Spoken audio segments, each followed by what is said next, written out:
The developers of Little Nightmares seem to thoroughly enjoy introducing us to lovable, relatable characters, and spending a good amount of time letting us build a connection with them, only to turn on us at the last moment and snatch away any hope we've ever had of a happy ending.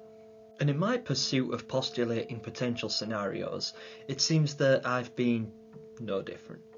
Previously, I collected up some skittering little puzzle pieces and attempted to put together some unsettling stories of my own in the form of a speculative D.L.C. Two of our intrepid explorers unfortunately fell to the merciless residents of the nowhere. But what of the third? Well, it seems that our handicapped hero was left with no choice but to abandon his rescuer, only to meet his own demise shortly after, leaving her alone. Almost alone. So place your bets, little ones. Could this be where we finally get a happy ending for once? Could she make a new friend on this journey, or perhaps even run into an old one? In Chapter 3, I.C.U.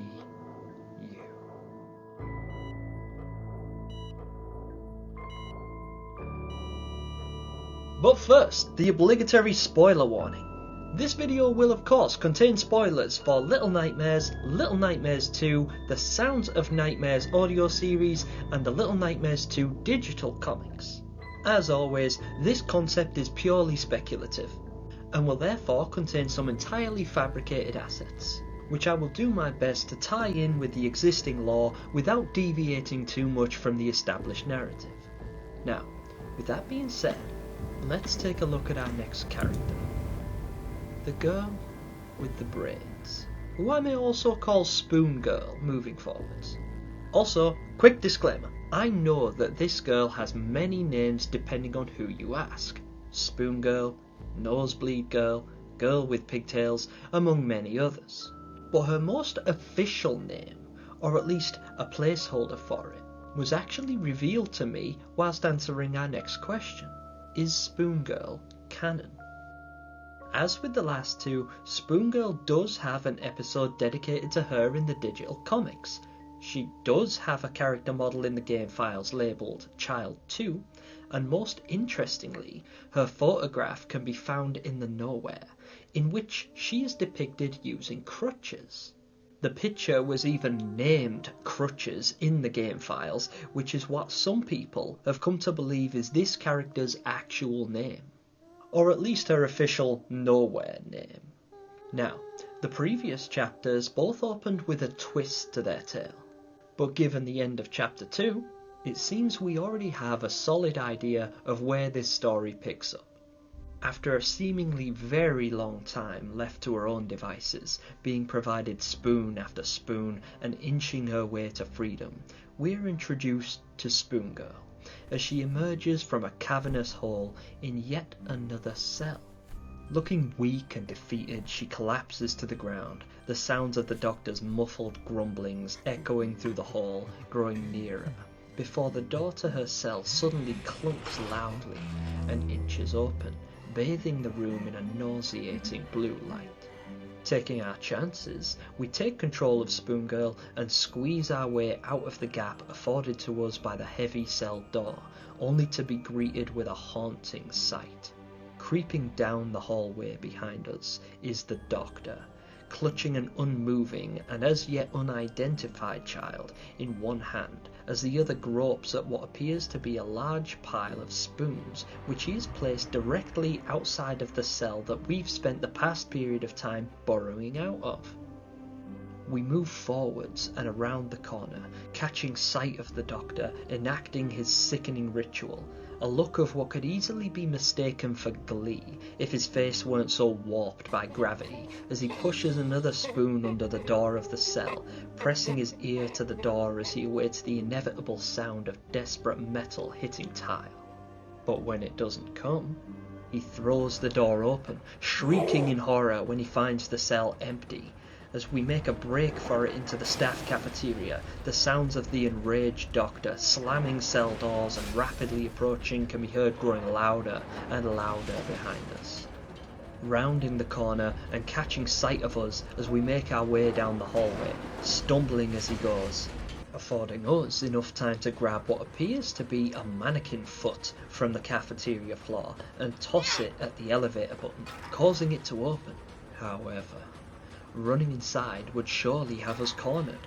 Our best tactic is to call the lift, then hide under a chair, let the lift doors close and trick the mad doc into believing we've already escaped to the upper floors, and cause him to stuff himself inside the lift and head upstairs, killing the power upon his arrival and trapping us downstairs.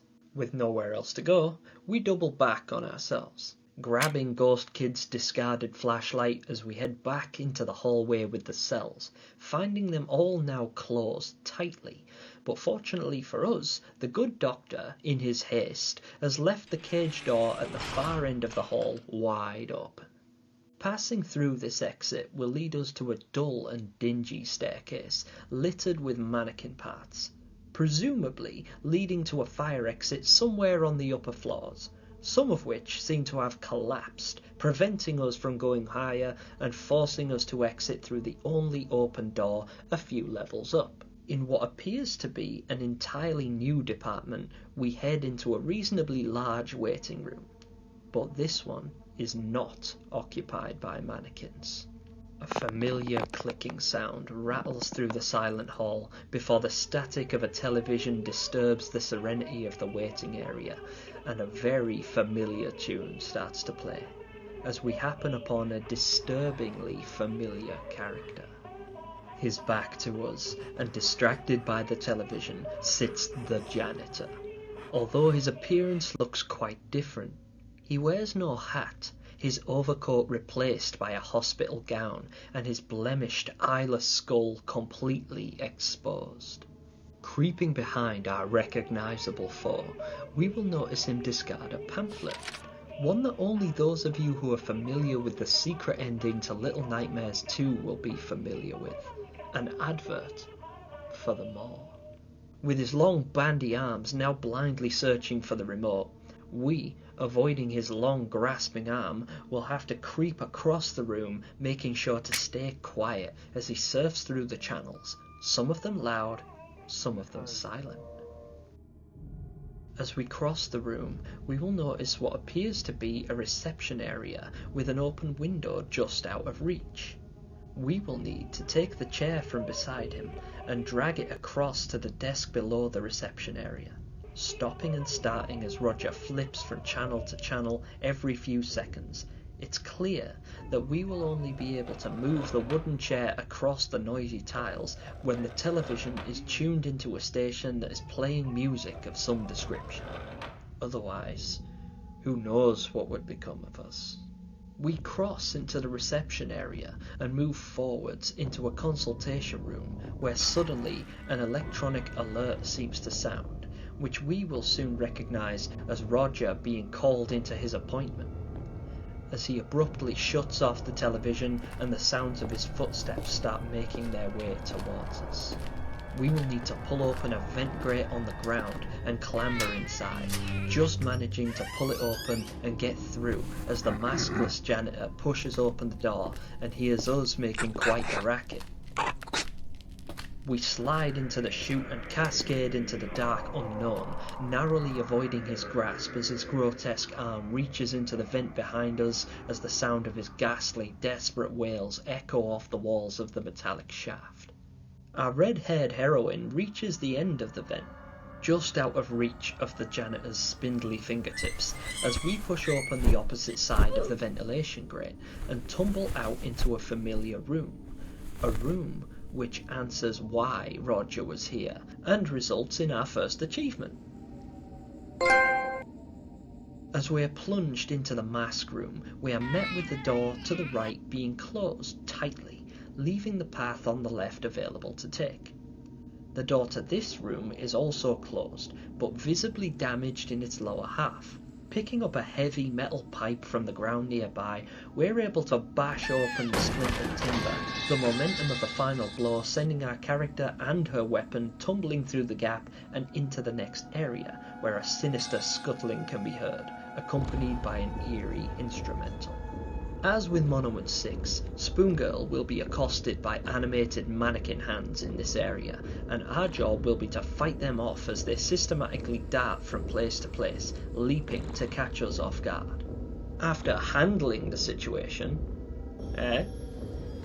we are free to continue along our way, moving back through the room only to find a dead end, a gate with a gap in the centre. But our ever-resourceful new friend, with our help, is able to interact with a small roll of bandages which can be found laying near the middle of the room. However, just as we pick them up, the sound of a door opening can be heard coming from the way we just came, then a mortifying sound of scuttling, as well as the scraping of metal on tile. Sensing impending danger, we toss the bandage up and over the gap in the door, giving ourselves a makeshift rope ladder, which we are going to need to climb quickly as the nurse comes clattering through the gap in the bottom of the door, scrambling towards us with reckless abandon. Spoon Girl shimmies up the rope ladder, barely making it through the gap in the metal fencing before the nurse uses her seemingly weaponized prosthetic arm to swing for us, cutting the bandages off at her side of the fence, leaving it as we find it as Mono, before throwing her body angrily against the fence and letting out a hideous shriek. Pushing herself against the bars and allowing us to get a semi-decent look at her before she turns and shambles off the way she came from, the echoes of her hooked hand scratching on the ground, falling thankfully more distant as she scuttles away. Breathing a sigh of relief, we're finally able to explore the rest of this area unimpeded by the nefarious nurse, deranged doctor, or our old friend Roger the janitor. Heading down the hall, we find the elevator doors open, but no lift in sight. With the power being dead and no way to call it, we're left with little choice but to climb the cables attached to the counterweight and make our way to the floors above, finding an open ventilation shaft on the left side which we will have to jump to and crawl through. After spending a little longer than usual navigating this vent, we are brought out on the inside of this small office room, through a vent near the floor, finding the door to this room, surprisingly, open. Not for long, however, as the telltale sounds of the nurse's clanging prosthetic will require us to hide under this chair as she scrambles into the room, searching for something inside the room before she comes out, slamming the door and locking it behind her, punching a patient number into the ticket machine and then turning to leave.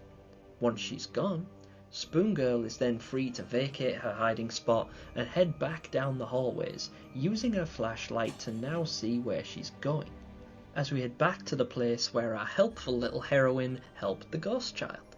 Unfortunately, passing through these gates will have us enter a cutscene. A strange sound can be heard as we get closer to the room, culminating in Spoon Girl shining the flashlight upwards, only to reveal the nurse painting a bloody eye on the wall above the beds. Noticing us, she swoops down from the ceiling and snatches us up, causing us to drop the flashlight, leaving it where we discover it as Mono later, before the screen fades out, resulting in our second achievement. We awaken in a new area, laying in a bed. Kind of. We are in fact strapped to a hospital bed, but as the camera pans out, we discover that the entire room seems to have been designed upside down. Piles of assorted mannequin limbs haphazardly piled below the beds, and the nurse is in the room with us, though luckily preoccupied with a rack of prosthetic limbs on the wall, swapping out her hooked hand for a sharp bladed one, before she skitters out of the room through a doorway. A doorway which assumedly leads to an operating theatre, considering the next sounds we hear are those of whirring equipment and pain struggling.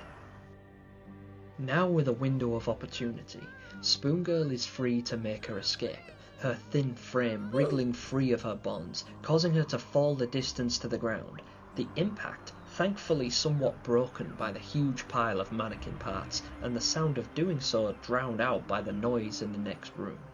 Crossing the room, we notice that we can climb another small mound of mannequin parts to reach the doorway, crossing into the next room, which is also upside down.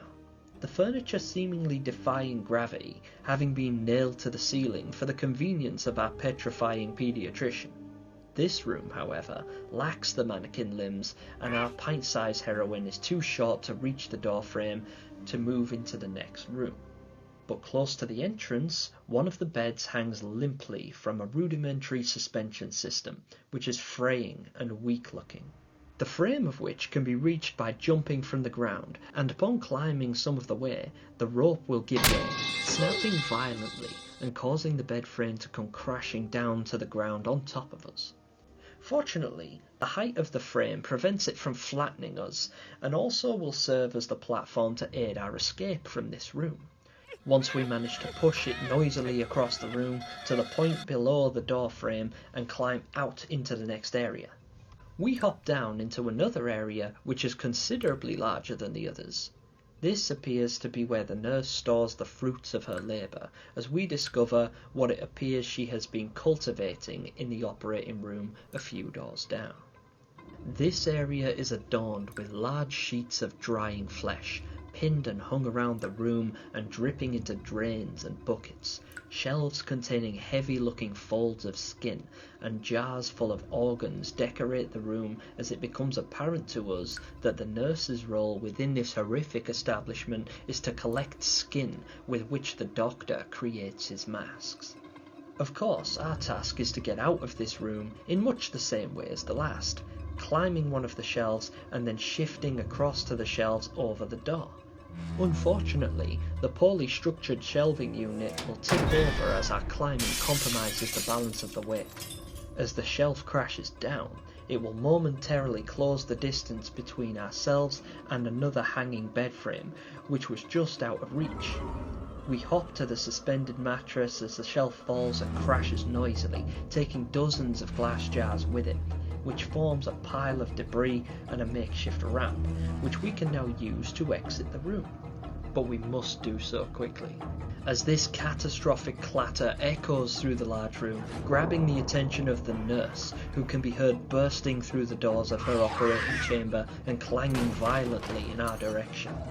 We rush up the bookshelf ramp and out into the hallway, a massive chamber full of debris and bed frames. The nurse's haunting shrieks reverberating through the halls as we find ourselves in a massive open space at the bottom of the fissure where Mono and Six platform across hanging bed frames above us. With nowhere to go but forwards, we push on, taking shelter in an open elevator shaft, squeezing through the gap in the doors and grabbing at a vent and prying it open as the nurse aggressively claws and rakes at the doors, thrusting her body between them and forcing them open as debris starts to fall down around us, and Spoon Girl manages to squeeze into the vent at the last second as our shrieking assailant gains entry to the confined space. Just as the sound of buckling metal can be heard above us, followed by the loud and terrifying scream of the lift above free-falling down the shaft in our direction, which slams into the ground at terminal velocity, crushing the nurse below it and billowing a dusty wave of pressure through the vent, blasting us through the vent as the screen fades to black, resulting in our last achievement. As the screen blinks back to life, movement indicates that our red-headed friend is indeed alive, having survived her harrowing encounter and made it to safety. So hooray! We finally got a happy ending. Right? Well, no. Because as the cutscene plays out, we find that the vent opens into a single lonely room, a room with one locked heavy door. A forgotten space in the basement of the hospital, not far from where we started our adventure. The only exit now blocked by tons of mangled metal and pulverized stone. So yes, she did survive by the skin of her teeth, but given the circumstances of her escape, she may wish she didn't. So that brings us to the end of yet another chapter of our speculative D.L.C. What did you guys think of this adventure? Would you have liked to see things play out a little differently? Let me know in the comments section below. I love that you guys seem to be enjoying this series so much. I absolutely love creating them. And I have been reading some of the kind words that you guys have been saying, and I just want to say that I appreciate each and every one of them. This one was a little shorter than the last, and if I was to develop this into a real, fully fledged game, these areas would obviously be expanded. But as just one guy with little to no game making or artistic skills, I am trying my best. All I have is Microsoft Paint and my imagination, so it was a lot of fun to explore some of the discarded concepts in the art book and apply them to this chapter. Thank you guys so much for watching this episode, but we're not done yet. Chapter 4 will be in the works before long, and you may want to subscribe and ring that notification bell in case you don't want to miss it. But until then, little ones, that's game over. Bye.